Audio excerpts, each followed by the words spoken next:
Hello, I'm Sindre. And I'm Renate. And you're listening to Geekare Humanum.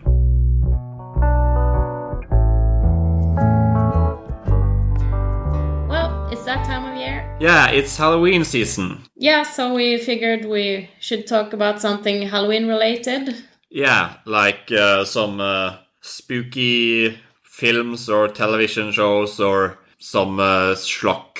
Yeah, and traditions in general, I guess. We'll see. Yeah, because in Norway, Halloween isn't really a big deal like it is in America.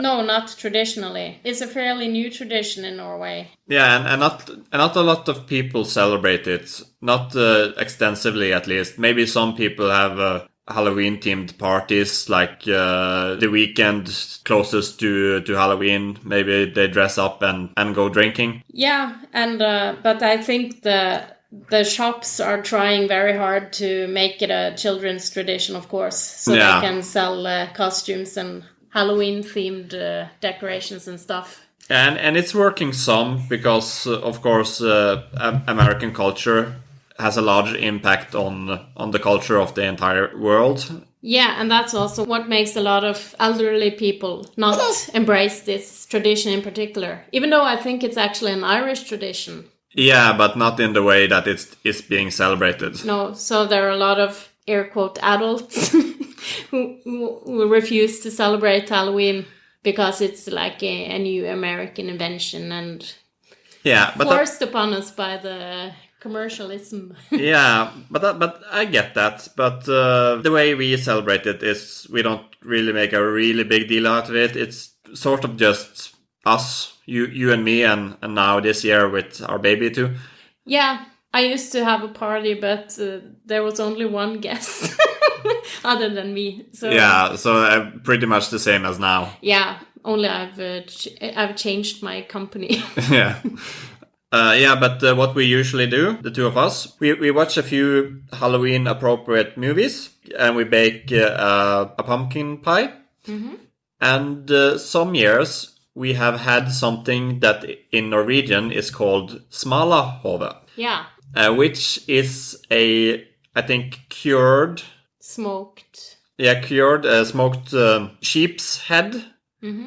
Which, just served on a plate, really. Yeah, it's been cured and smoked, and then we steam it to heat it up. This is a traditional Norwegian dish. You try to use everything of the animal so that you get all you need from it after butchering it, so that nothing goes to waste. So that's a traditional meal, to have that with some mashed rutabaga and some boiled potatoes. Yeah. And it's pretty tasty, but it's sort of a horror show to look at because it still has its eyes, which you're supposed to eat, and the tongue, which you're supposed. Yeah, you're actually served a half sheep's head on your plate. Yeah, it's half because the brain has been. You don't eat the insides, other than the eye. Everything like that has been taken out, the brains and everything. But you have the ears and the tongue and the nostril and everything. Yeah, and so it looks a bit gross, maybe. It looks very appropriate for a Halloween dinner. Like this is not traditionally a Halloween thing. It is a fall thing. Yeah, because they slaughter the sheep, of course. Yeah, in the fall. Yeah. But this is just a traditional, like, old-timey Norwegian dinner. Yeah, it used to be for poor farmers, I guess. Yeah. Probably, but in the later years, it has become like a delicacy. Yeah, it's like a tourist thing. Not like in the big cities usually. More like, I'm sure you can get it in the big cities too, but it's more appropriately out in the countryside in Norway. Yeah, but in gourmet shops, you can actually buy smalahove. Yeah. That's where I got it from when I bought it. And like you said, it's pretty tasty, I think. But some years, it has just been a bit too much, and we've gone for something simpler. It's pretty tasty, but you have to shut your brain off to what you're looking at, sort of, because it's not really fun to think about that you're eating ahead.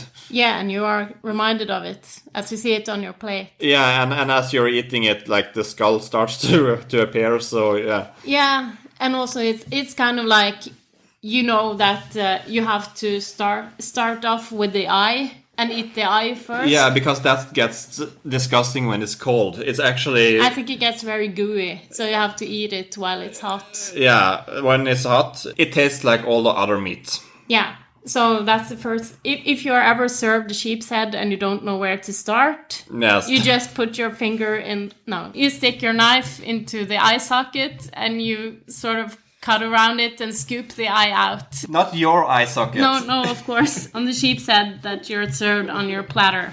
That would be even more appropriate for Halloween, to stick it in your own. Yeah, so maybe if you have like a Halloween-themed party and you want to serve something a little bit special and exotic, maybe? Mm-hmm. There are a lot of Norwegian Americans, so maybe some of them have... taken up that tradition. Yeah, I'm sure there's a way to contact your local butcher and see if it's at all possible, because you know all the sheep has heads. So yeah, but there's an extra process to it. You know, they have to like burn the fur off or some stuff. Yeah, so there has to be somebody that is proficient. Or you can go to Voss in Norway. Yeah. Or you could teach yourself how to do it. Yeah, maybe not start a fire in your backyard. Trick or treat, trick or treat, trick or treat for Halloween. Better give a treat that's good to eat if you want to keep life serene. So I bet you didn't trick or treat as a kid either? Yeah, no, in Norway it's not really a common tradition. No, just in the recent years, I think more and more kids are starting to go trick or treating on Halloween. It's becoming a more common tradition, but it's still not anywhere near as common as in the United States. No, I've bought like extra chocolates in for a few years, and we always ended up eating them ourselves. Yeah, so that's great. Yeah, that's a win-win situation. Yeah. In Norway, it's actually more common to go trick-or-treating on New Year's Eve. Yeah, that's a variation on the caroling tradition. Children go from door to door and sing Christmas songs, usually. And in addition to doing that, they dress up as whatever. They usually don't dress up as something scary, but they can do that too. But it's normal to go for the classics like a pirate or Santa Claus or a ghost or stuff like that. So just standard kind of costumes. Yeah, that was always a lot of fun when I was a kid, and you would get like parcels with candy in them. Yeah. And sometimes also, especially elderly people, they used to maybe hide some crunchy old Christmas cookies or spoiled fruit inside. Yeah, they used it as an opportunity to get rid of stuff. Yeah, I think so. But mostly it was candy. I had a lot of fun with that when I was a kid. That's a very fun Christmas tradition. So I think that's sort of pretty much the same as children in America experience Halloween, only that it's kind of a different spirit, because the Halloween spirit is creepy and scary and everything like that. Yeah, and you can also punish people if they don't give you good candy. Yeah, it's a trick or treat thing with the Norwegian julebok, as we call it, the caroling thing. That's only joyful. Well, this year may be a bit different for everybody. I don't know if there will be any trick-or-treating here or in the United States. Yeah, probably not with the disease going on. Yeah, you should stay at home. So maybe you could watch some Halloween movies instead?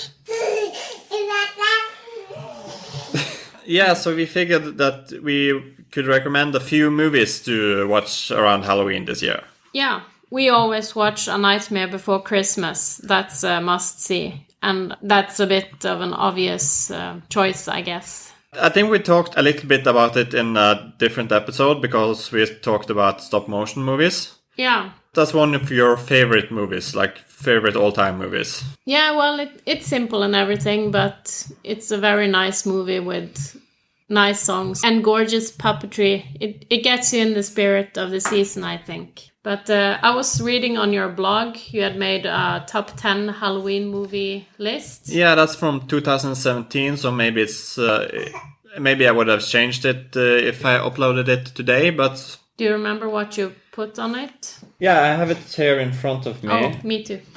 Yeah, so maybe we can start at number 10. And again, this list would be slightly different if I had made it this year. But I think it's pretty good still. There's some very good choices for what to watch. Yeah, I like this selection, I think. Should we start at the bottom?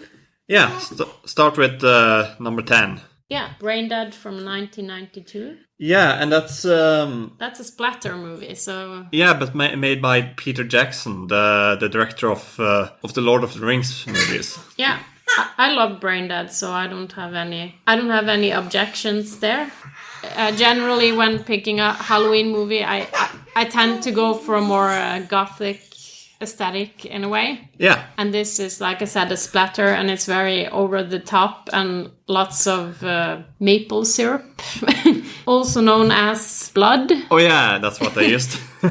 Yeah, there's a lot of practical effects and like very gory, but there's a lot of puppetry and... you gotta have practical effects in a good splatter movie. I think once you start to use CGI and digital effects, that's not as scary most of the time. I'm sure there's some exceptions to that rule. And it's not just about scary, it's also a charm to the practical effects. Yeah, like I said, this movie is very over the top, so it's not very scary. Yeah, it's a kind of like a zombie thing, but more like demons. Yeah, something like that. Yeah. I think of it mostly as a zombie movie, really. The best part of the movie is there's a priest in the movie. Yeah, you got that famous punchline. I kick ass for the Lord.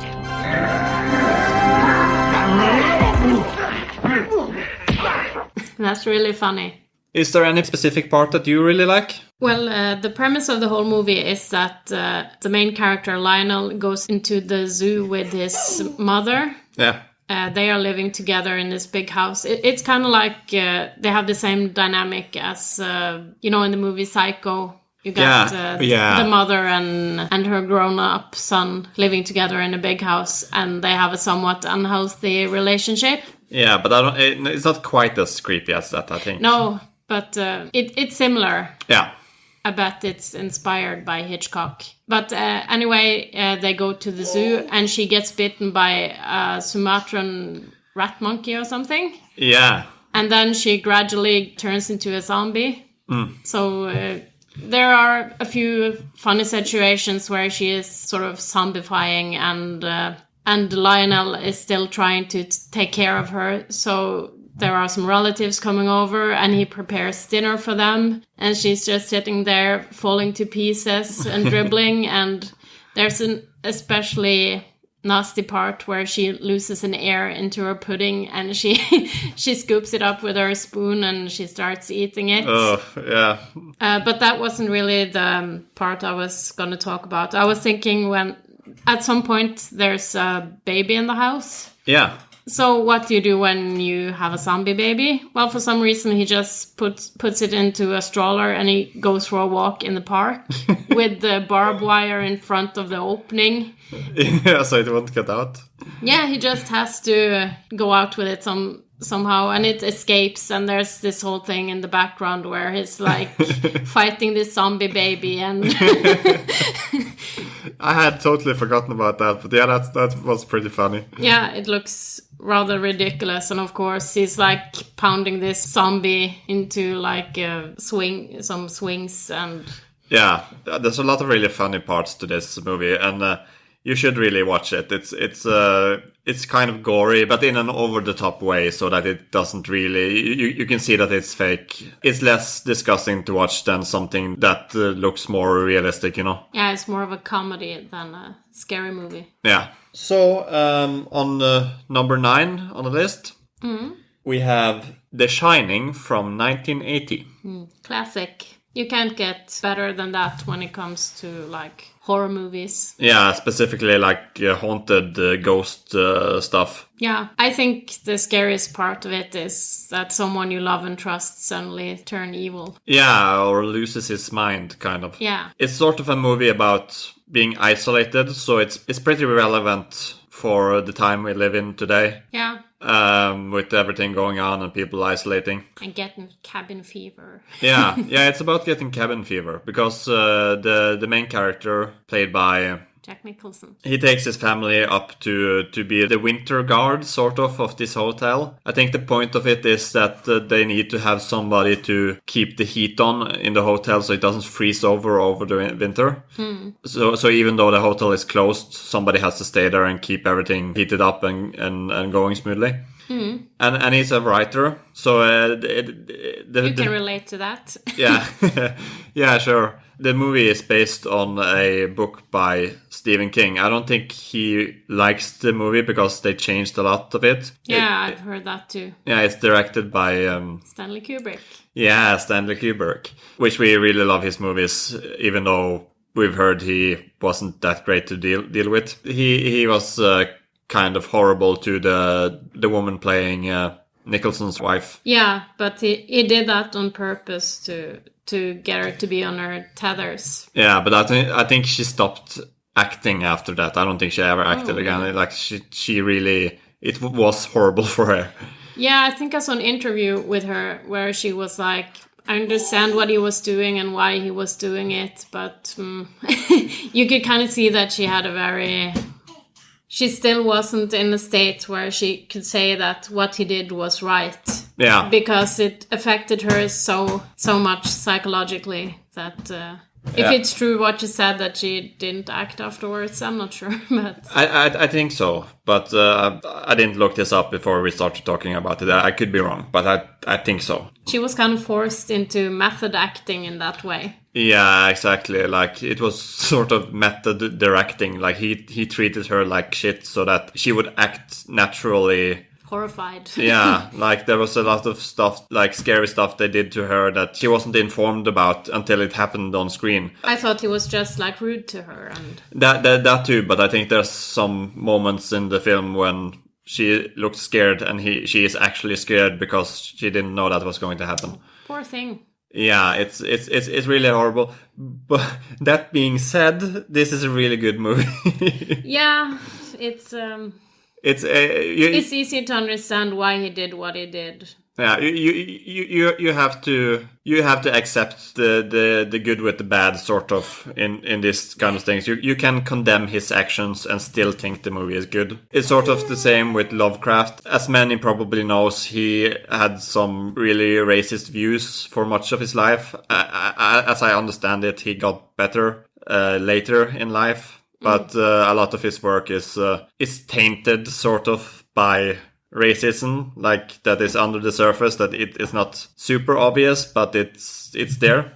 But that doesn't mean that it's not good. I haven't read any Lovecraft, but yeah, we just started watching Lovecraft Country. Yeah, we've been binging half of it, really. So yeah, and that takes a lot of inspiration from Lovecraft's various books and storytelling techniques without being a direct adaptation of any one work. But it stars almost completely black actors. So you take the work of this quite racist writer that had a lot of good qualities about him as a writer, of course, but you can separate his work from the horrible things that he taught. Not if it seeps through the text. Yeah, it is there on some level. But like they did in Lovecraft Country, you can take his work and take inspiration from it and also sort of put the spotlight on what is problematic with his work and work against it. So that's something I like about that. But yeah, that sort of kind of connects to my feelings on Kubrick's direction and how horribly he treated that actress that I can't remember the name of. But is it Shelley Duvall? Yeah, maybe. Yeah. But yeah, at the same time, we could also recommend Lovecraft Country. I think it's very good for the Halloween season. Yeah, and it touches on a lot of different stuff that Lovecraft wrote a lot about, like I think we have seen 5 episodes, and currently it has touched upon horror pertaining to family origins, which is a big Lovecraft theme. Cult stuff. He has a lot of that. He has some stories that are very like sort of Frankenstein inspired, and there's specifically one episode that is very much about this horrible doctor that does weird experiments. Yeah. Yeah, and there's a lot of different aspects of his work that they have taken inspiration from and sort of put into the Black experience, like mix those two together. It kind of makes me regret I haven't read any Lovecraft, because I think maybe you can enjoy it on even more levels. Yeah, certainly. I'm very glad that I have some knowledge of Lovecraft, because there's a lot of very interesting special things that he does that not many other authors do. That comes back to his horrible views. Like if there was anyone else that did the kind of writing that he does as well as he did, and was as prolific in that sort of writing, then we could just like write him off and this guy had horrible views. We don't need to think about him. But his work is kind of really important for the horror genre, so you can't like completely just ignore him. I understand what you say. Yeah, so which is why I'm glad Lovecraft Country sort of focuses in on that and like takes out the good from his work and ignores like the racist shit.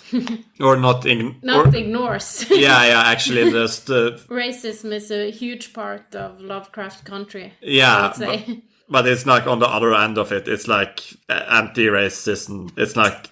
Yeah, but maybe it's a bit racist to white people, because all the white people there are sort of evil. Yeah, well, for the time period it is set in, and with main characters that are black, that is sort of their experience. Yeah, probably. Yeah.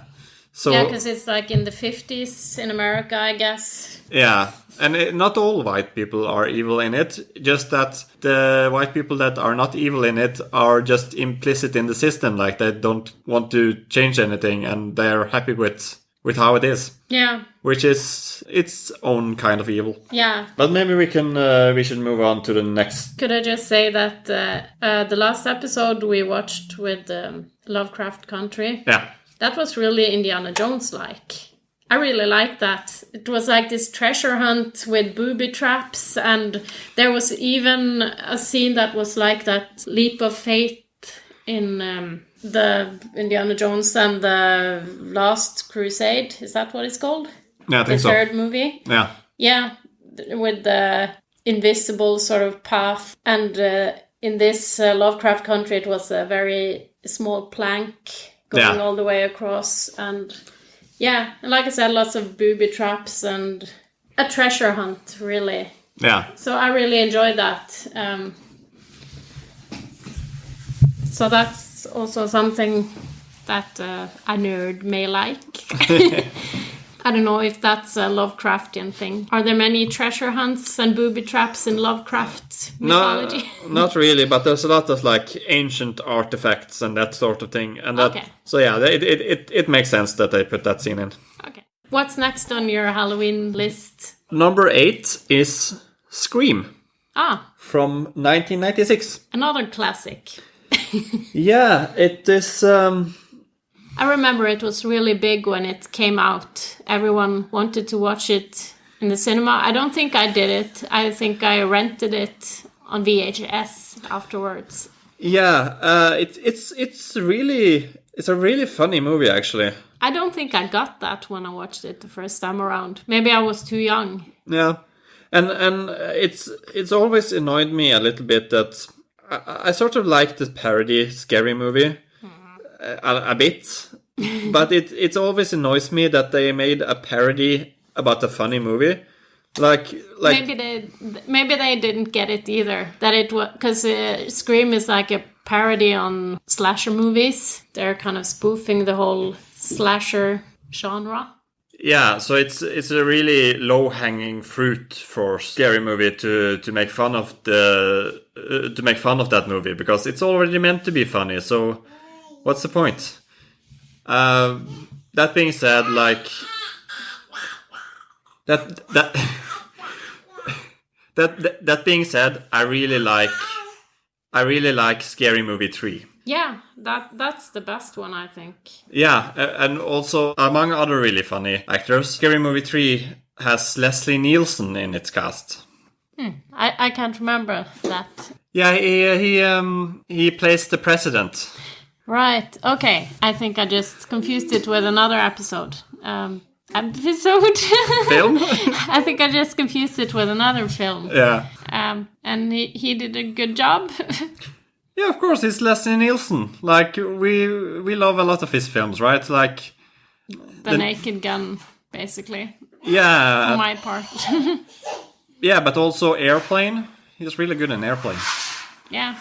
But yeah, we're getting like horribly off track. So back to Scream. Yeah. When did you watch Scream for the first time? Is it when you were an adult? I think I watched it with you for the first time, like all the way through. I think that was the first time I watched it. Oh, okay. I think I've seen parts of it, and I've seen Scary Movie like many years ago when I was a teenager. Like, I saw that without having seen Scream. And I thought it was a good parody because I hadn't watched what it was parodying. Yeah, Scary Movie is parodying a lot of stuff, though, not just horror. Yeah, it's pretty good.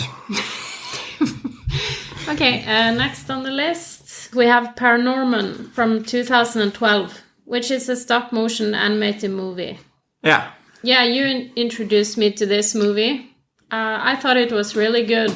I think we watched it as a double feature with first Nightmare Before Christmas and then Paranorman one year. Yeah, I think so. I think it's the same people that made Coraline. Yeah, it's that Leica Entertainment. Yeah, so it's stop motion.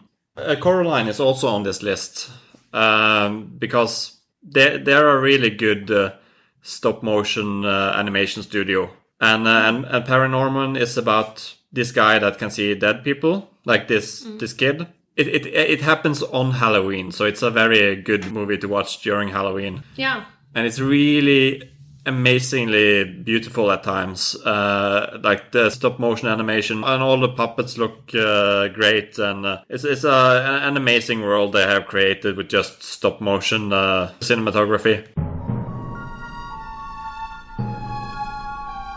Next on the list is Nightmare Before Christmas. Yes. I was gonna ask you, what's your favorite part of it? Well, the stop motion and the gothic aesthetics. Yeah.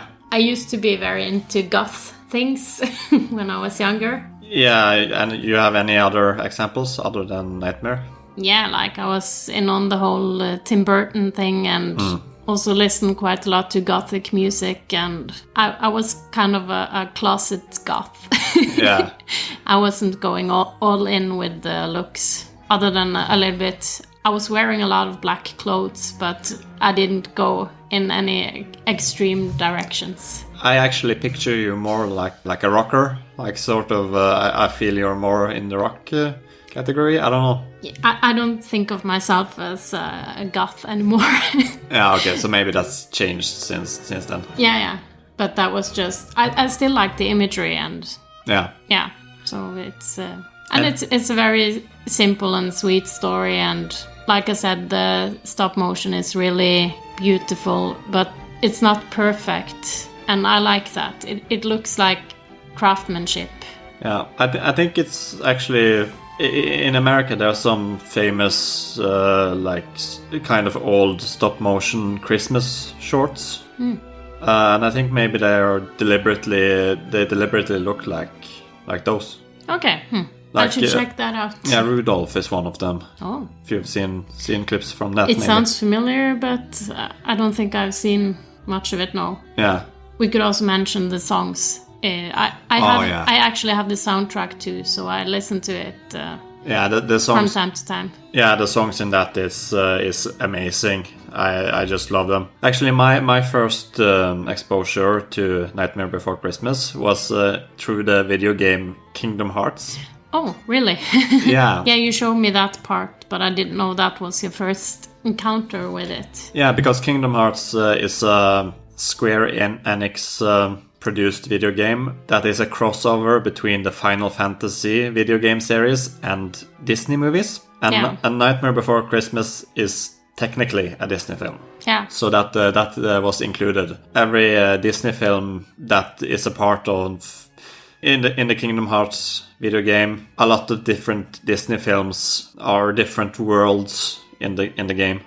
So you travel to the Little Mermaid world. And you also travel to the Nightmare Before Christmas world. And in some of the worlds, you change your appearance. Like in the Little Mermaid world, of course, it's underwater, so you change into a sort of mermaid. I bet you like that. What? Why? Yeah, and also when you travel to Nightmare Before Christmas, you also change your appearance to have more of a Halloween-y costume. Oh. But yeah, in the Kingdom Hearts games, your companions are Donald Duck and Goofy from the old Disney animated shorts. So they also get a creepy redesign for that world. I think Goofy is like sort of Frankenstein type thing in that, and I think maybe Donald is. I think maybe he's like a mummy. I can't quite remember. Did it freak you out? Yeah. Oh, yeah. It was really scary. But yeah. What was cool was that they had instrumental versions of all the songs there in that world. Okay. So all the background music in the game when you were in that world was versions of the songs without the lyrics. Okay. But then yeah, after I had finished that game, I checked out a lot of the movies represented in the game that I hadn't seen before. So yeah, I had a really strange introduction to that movie because I sort of experienced a video game adaptation of it before I actually saw the movie. Okay. That's interesting. I didn't watch it as a kid either. I don't know. I get the feeling that everyone in like the States have seen it, but in Norway it feels a bit more like a cult movie. I don't know. That's just the feeling I got because I have had to kind of find it myself. Yeah, as I said, I'm not sure I would have seen it had it not been for its inclusion in a video game. I would have introduced you to it. Definitely. Yeah, well, like I said, we watch it every Halloween, and I did that before I met you. Yeah, so. Yeah, well, of course, but before that, I would probably not have seen it. Yeah.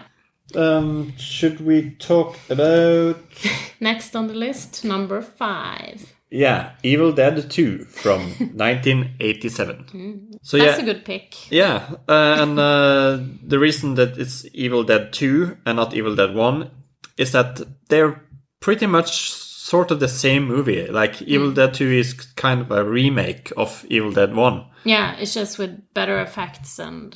Yeah. And like I'm sure there's stuff in the first one that is better than in the second one, but it's just so much more fun, I think, the second one. Yeah.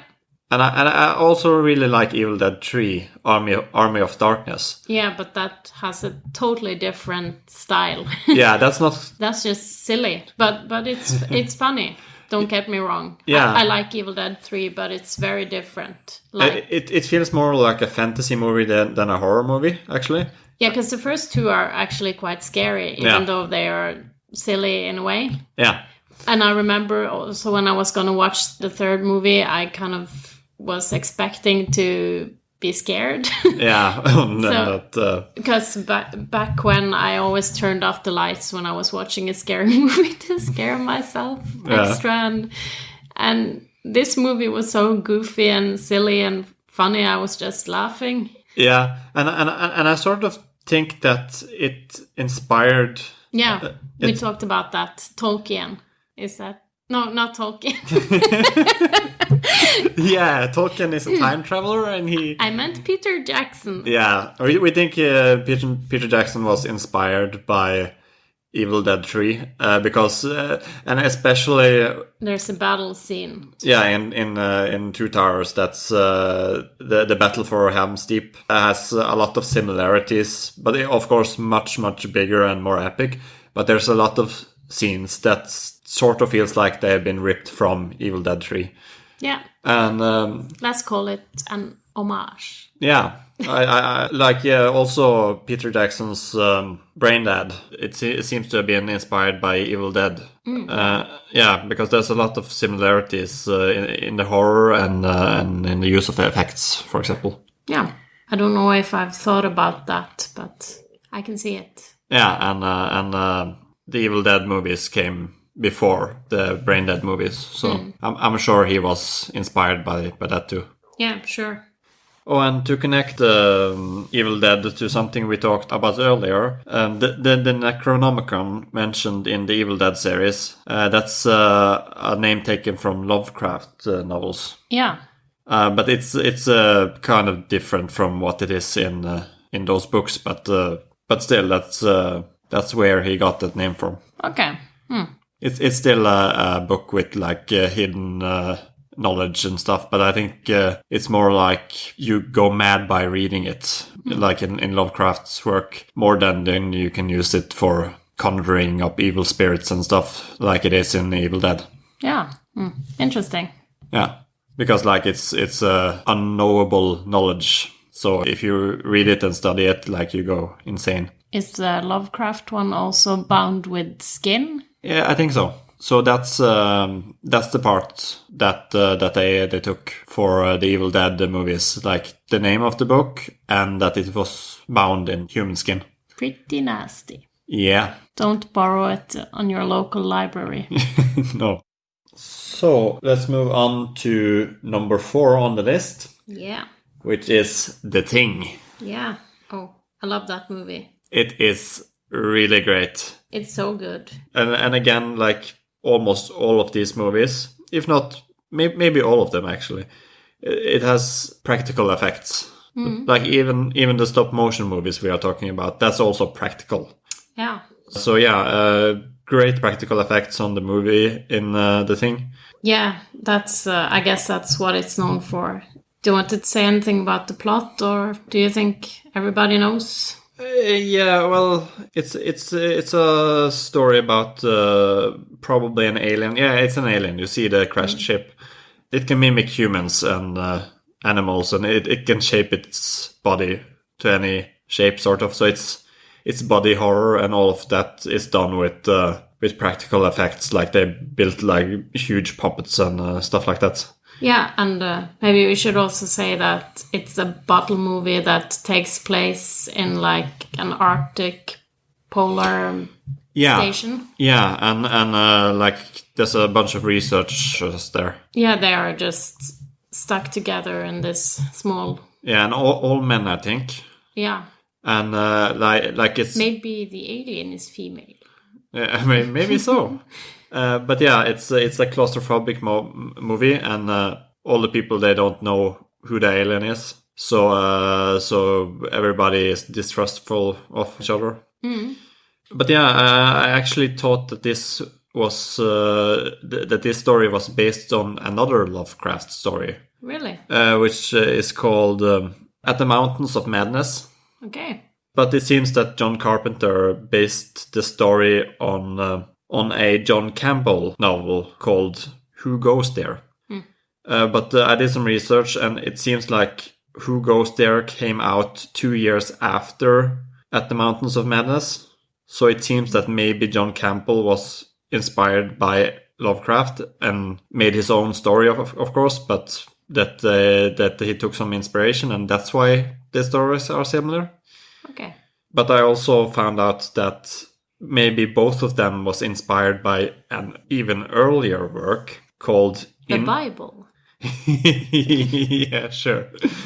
No, a story from like these two. The Lovecraft one was from 1936, and John Campbell's Who Goes There was from 1938. But then there was another one. I'm not sure who wrote this one, but it's called In Amundsen's Tent. So, that sounded Norwegian. Yeah, Amundsen is the Norwegian polar expedition guy. Yeah, the first guy to reach the South Pole, I think. North Pole? I can never remember if it's south or north. Yeah, either one of them. It's actually, maybe I think he did both of them. In any case, he's the guy that he's in any case he's the guy that beats Scott. Like British people think that Scott is so great and he's the famous one, and he's there's something tragic and heroic about him because he just missed his shot to be the first one. And if he had been the first one, like, they would still be celebrating him because he's the British one. Yeah. So they just came up with an excuse to still celebrate Scott because But in Amundsen's Tent also has a lot of similarities to these stories as well. Does that take place in ice environment? Yeah, of course, because it's Amundsen's Tent in the pole. And also the Lovecraft story? Yeah, I think that was the South Pole too. Can't quite remember, but I think so. Interesting. Yeah. But of course, John Carpenter based it very closely on Who Goes There. But as I said, I think Campbell, who wrote Who Goes There, may have taken some inspiration from Lovecraft or that earlier in Amundsen's Tent story. It reminds me more of the Alien movie, since I haven't read either of those books you were talking about. Yeah, it's like a confined environment and the outside of the base or the spaceship in Alien. Like the outside is deadly. Like in the Thing, it's because the weather and it's like super cold. Yeah, they might as well have been on a spacecraft. Yeah. So yeah, I totally see the similarities there. And the aliens sneaking among them. Yeah, just in different ways. Like in the Alien, it's stealth and it's sneaking around the base, and in this one, I think it does something slightly like that too. But the most scary thing is that you don't know if the people are the alien. No. Yeah. Next up on number 3, we have Coraline. Yeah, which you already mentioned, a stop-motion movie based on a book by Neil Gaiman. Yeah, and I read some Neil Gaiman books. Not this one, not Coraline, but I read some of his other work, and some like American Gods is one of my favorites. Yeah, I read that one too. Oh yeah, I borrowed it from you. Oh, I read it in Central Park.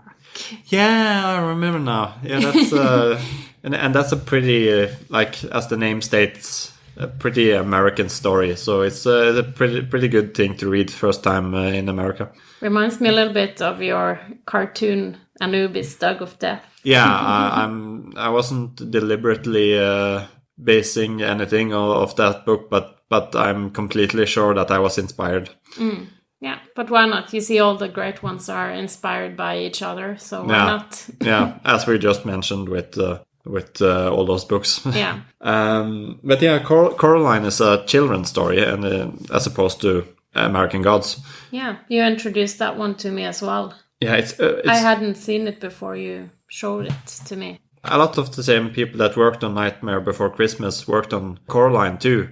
So it's a really good companion piece to that. Yeah, I really liked it. Yeah, it's super sweet too, and has some really creepy parts, like even for adults, like the whole buttons sewn into the eyes thing. That is super creepy.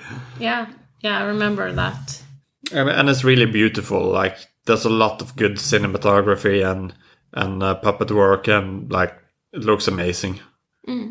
We're almost done. In second place, we have Crimson Peak from 2015. Yeah, that was a bit surprising choice, but I can see why. And you're a Guillermo del Toro fanboy, aren't you? Yeah, I really like Guillermo del Toro. I think when I wrote this list, it was much, well, I know that when I wrote this list, it was much closer to when we had seen that movie for the first time. So I haven't thought that much about it lately, but it's really good. It's so amazing. Again, that one is also like cinematography in that it's so beautiful. Yeah, that's back to the goth thing. Yeah, that has very strong goth imagery. Especially the ground that looked like it was bleeding. Yeah, because it was like some clay or something. Yeah, it was something with the components in the soil. And then it starts to snow, and like it looks like it's blood on white fabric or something like that. It's all the landscape. It's so amazing looking, and I can't really remember that much about the plot. I think is it the guy that plays Loki in it? Yeah. What's his face? Yeah, I can't remember his name either at the moment. We're gonna have so many haters now. His name is Loki Lokison. Yeah, Loki Lokison. Yeah, so he's one of the most important people in that movie, and he's very good, and everybody is very good in it. As I said, it's been quite some time. Never mind me. I'm just checking something here.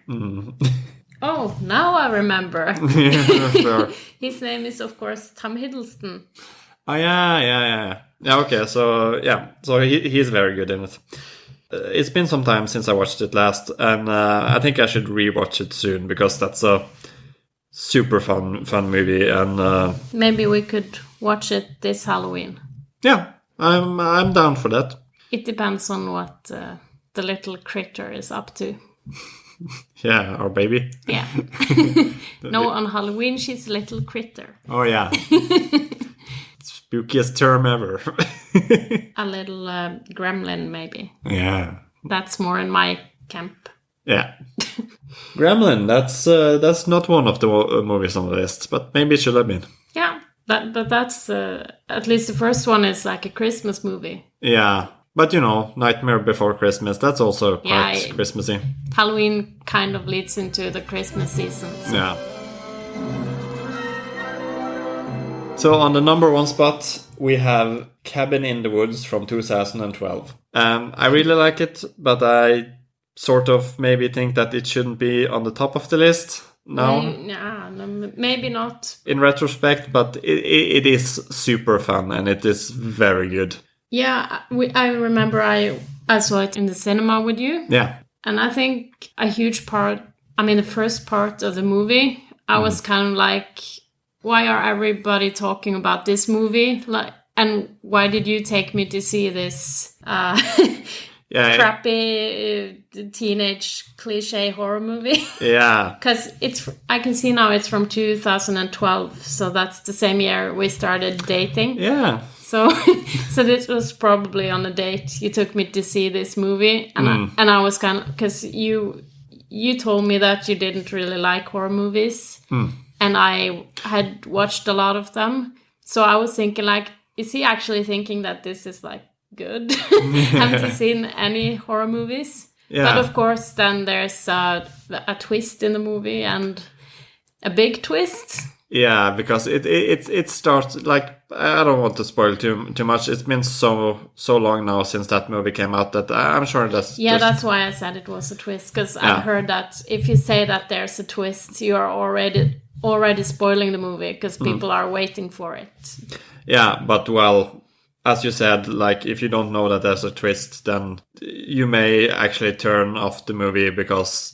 It is like bog standard, very cliche in the start, but there's a reason for that, and it's a very good reason, and the movie is so good. Like, even watching the cliche part when you know what's going on. I didn't mind when I've seen it later. Yeah, because but the first time I was like, what the hell is this? Yeah, because when you know the twist, then that part, you know what's going on actually. Yeah, it doesn't ruin the movie actually. Maybe it even makes it better. It makes it much better. And I think I had seen some trailers that you hadn't seen, and I had when we watched it in cinema, and I had some inkling. Like, I don't think I knew exactly what the twist was, but I think I had some idea that this wasn't bog standard. Okay. I think I knew that there was something going on here. Yeah, because you were very insistent that we should watch this movie together. Yeah. Like, you thought it would be perfect for me, kind of. Yeah. And as you said, like, back then I didn't really like horror movies that much. Like, I hadn't really seen that much of it. And, like, when I was much younger, I was kind of squeamish about stuff like that. I've gotten more squeamish over the years, I think. Yeah, I've gotten less squeamish. So maybe we kind of have met in the middle now. Yeah, I'm depositing my squeamishness into you. Like this is some sort of horror concept where I'm giving you my squeamishness. Maybe we should write that down. Yeah, Could be a plot for a. Yeah, I'm like a bravery vampire from you. Like I'm sucking your bravery from you. Well, I didn't say I was brave. We are talking about movies here.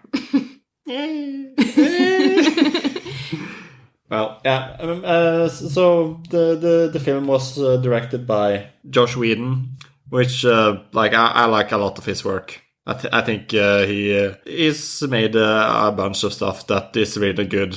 Not everything he's made is good, but he made Buffy the Vampire Slayer. Yeah. So he's okay in our book. Yeah, and the first Avengers, really good. That sucks ass. Really? You think that? No.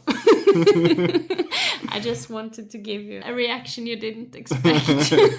Well, yeah. No. It's really scary. That's a scary reaction. Oh god, it's too late. It's getting late. Yeah, so yeah, that's the list pretty much. That's your list. Yeah, that's my list that from you made 3 years ago. Yeah. So I probably have some others that I would put on there, and I don't know which ones I would remove. Like probably number 10, like if we're going to be logical about this, but I'm not sure it would even be in that order now. At least you made a list. I'm too indecisive. I wouldn't even be able to make.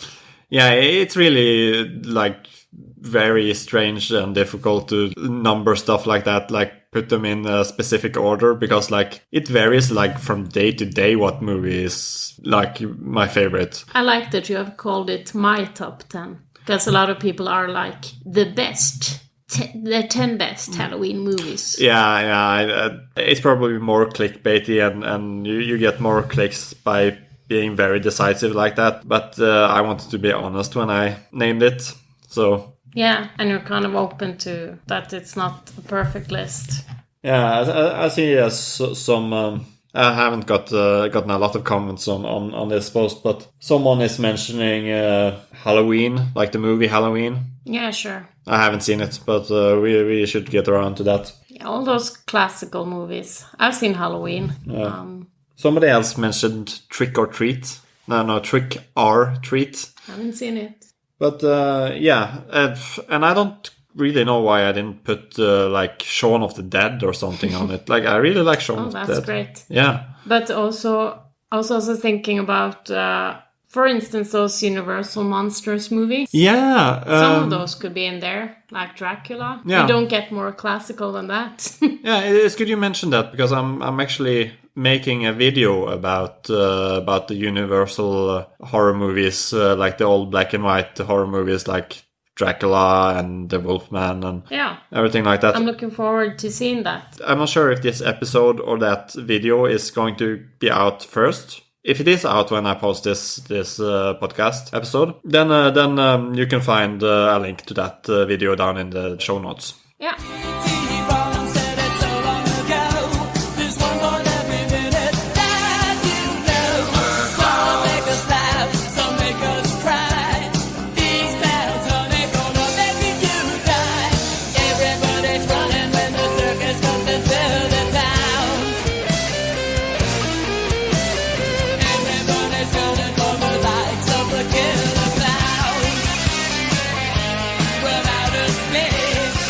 Let's move on to our main feature for the night. Yeah, and just for the fun of it, where would it be on your Halloween list? Oh, like 55 or something. What?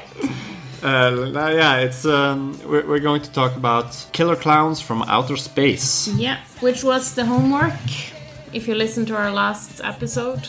And yeah, it's a pretty straightforward, like silly. I don't even think it's supposed to be that good. I think it's sort of meant to be bad on purpose. I think it falls very clearly into the schlocky category. Yeah. But the last time I said I had only watched it once and I hated it and I thought it was so slow. Yeah. I liked it a lot better this time. Yeah, I have to say. Yeah, I also really kind of liked it. It's not perfect in any way. But it kind of does what it wants to do, if you understand me. Yeah. You know, it's not Citizen Kane, obviously. You're not going to get that from watching Killer Klowns from Outer Space. So if that's in your mind, you can just put that straight away. Why would that be in anyone's mind? I don't know. It's an expression, you doofus. Oh, yeah. I guess I was the clown. I was a real clown all along. Yeah. Something like that. No, but it's a very popcorny movie. Speak to thy neighbor. Speak to... No, it's like a fun movie to riff on, maybe. Yeah, I can totally see that. It wouldn't be a surprise to me if they had done an episode about it on Mystery Science Theater. Yeah, like the old series of Mystery Science Theater 3000. Could be. Yeah, we haven't seen all of those old ones. Not that many of the old ones, really, just the Netflix episodes. But let's give a quick recap about Killer Klowns from Outer Space. Yeah. It's basically there's a circus tent in the middle of the woods. Suddenly appearing. Yeah. Because it's not a circus tent, actually. Yeah. It's a spaceship. It's a UFO. Yeah. And some kids that or teenagers that are making out in their cars on a small town make-out spot, like up in the hills. They see this shooting star go down in the forest, and they run to investigate. They find the circus tent. They also find Killer Klowns from Outer Space there. Yeah, because for some strange reason, these aliens are clowns. And everything they have is circus themed. They have like popcorn guns, and they wrap their victims in pink cotton candy. And as you can hear, it's very scary. Yeah. And the cotton candy like dissolves the victim's skin, and so it's like if you remove the cotton candy, like there's like a flashy substance under. Yeah, so they just really come to this small town and wreak havoc.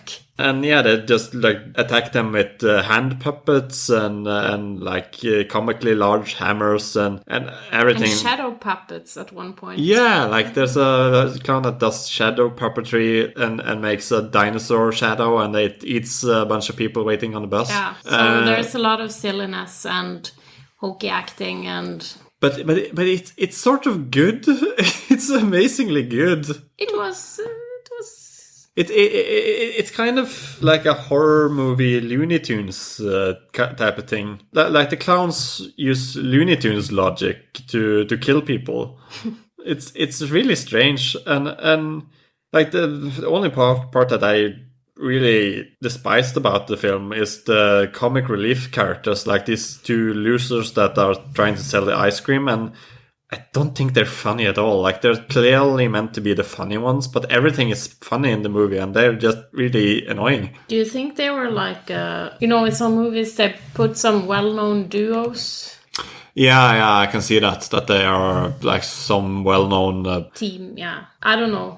I just kind of got that feeling, but... Yeah, but they seemed totally out of place in a weird way, because like... Everything in this movie is weird, and so why are these guys out of place? Like, I think the problem is that in comedy, if you have a crazy guy, you also need a straight-laced guy to react to the crazy guy. And like all the people in the town, they're supposed to be like somewhat straight-laced. Like, they should be normal people reacting to all the weirdness that the clowns are coming with. But then you have these idiots reacting, and they're like just doing huge bulgy eyes, and it's really not funny. Nah, they weren't my favorite part either. I think the only part that was funny with them is that they end up sleeping with some female clowns. Something like that. Yeah, only reason that it was funny is like it was so random, like it came out of nowhere. Like because they were ladies, because they were just as gross as the male. clowns. Yeah, they were horrible looking, and it's like this very 80s nasty rubber masks. That style was kind of happening for a while. One character I actually did like quite a bit was one of the police guys. Like there's two police guys in the movie, and one is like a young guy, and he's one of the heroes. The other one is this old, cranky, hateful police officer, and he like hates everybody. And when people are starting to call in about the clowns attacking the town, like he thinks that it's just a prank and that everybody in the town is in on it and everybody is trying to prank him. I think that's the deliberate like jab at these sort of movies, like when they start to call in the police and no, they don't believe it or something like that. And like this, it's clearly something is happening and he just denies it completely, and he's so mean about it too. And the actor is like really selling it. Like he's... Yeah, I think he was one of the better actors. Yeah, and there's a lot of decent acting in the movie, but like he was, I think, maybe the funniest one, because he was like so cruel, and the actor seemed to have so much fun playing this horrible douche. That's one of the funniest parts. So I think I would actually sort of recommend this movie. I didn't... Maybe if you know what you're in for. Yeah, it's a really schlocky movie. It's not super good. Like I think make yourself some popcorn and have good company with somebody that you can make fun of the movie with. Yeah. And I think you're going to have a great time with this. I don't have that much to say about it really, because it's pretty straightforward. Yeah, it's maybe if you're very afraid of clowns, then maybe you should. Yeah, because they're really disgusting, actually. But yeah, it just does what it says on the box. Killer clowns from outer space. Pretty much, that's exactly what you get for the entire movie. Like, not much more, not much less. That's the film. And if you're down for that, like, cool. Yeah. That being said, I think there's going to be a long while before I watch it again. Well, yeah, same. Like it's not going to be an annual thing, I think. No, same here. But I'm glad I have watched it the one time. Yeah, there you go. So maybe we should start to wrap up, and I will choose a movie for us to talk about next time. Yeah, that's always exciting. So I was thinking about a few different ones. Okay. And I decided to go with Rat Race. I may have seen parts of it on TV while switching through the channels. That's the one with Rowan Atkinson, isn't it? Or aka Mr. Bean? Yeah, he's my favorite actor from that, but... I thought you were gonna say ever. Well, no. But sadly, he plays an insomniac in the movie, and he falls asleep at the start and sleeps for almost the entire run of the movie. Really? Yeah, so it's really annoying, because I really like him as a comedic actor, and he's barely in it because he falls asleep. Oh. But yeah, that sounds like something Mr. Bean could do also. Yeah, his character in that is pretty close to Mr. Bean, only that he can talk. Okay. And also he's an insomniac. And Rat Race is, I think, maybe unofficially, but I think it's based on an earlier movie called Cannonball Run. Oh, did I show you that? I think we saw it together, like some years ago. Yeah, because I really liked that movie as a kid, so I think maybe I have introduced you to that. Yeah. So it's about the car race, okay. Yeah, and no, it's not completely like a car race, but it is a race. It's a race over a great distance, and they don't need to use cars. Okay, it's just get from A to B as fast as possible. And I think in Cannonball Run they have to use cars, but... yeah, probably. So Cannonball Run is from 1981, and Rat Race is from 2001, so 20 years later. Okay. And I really liked Rat Race when I was a kid. They showed it a lot on television. Okay, so that's probably why I've seen snippets of it. Yeah. But I can't remember anything, as usual, so... Yeah, I haven't seen it in quite some time, so I wonder if I'm actually going to like it. Because I've heard some people say they don't like it. That doesn't have to mean anything, but it could be that it isn't very good. Well, we'll find out. I'm looking forward to seeing it. A bit of a light-hearted movie here, maybe, after this heavy... Yeah, very heavy killer clowns from outer space. Yeah. So, yeah, so I hope everybody has a wonderful end of October and celebrate Halloween with some good horror movies. Yeah, I know we will. Yeah. So, until next time, have a lovely Halloween and bye. Bye.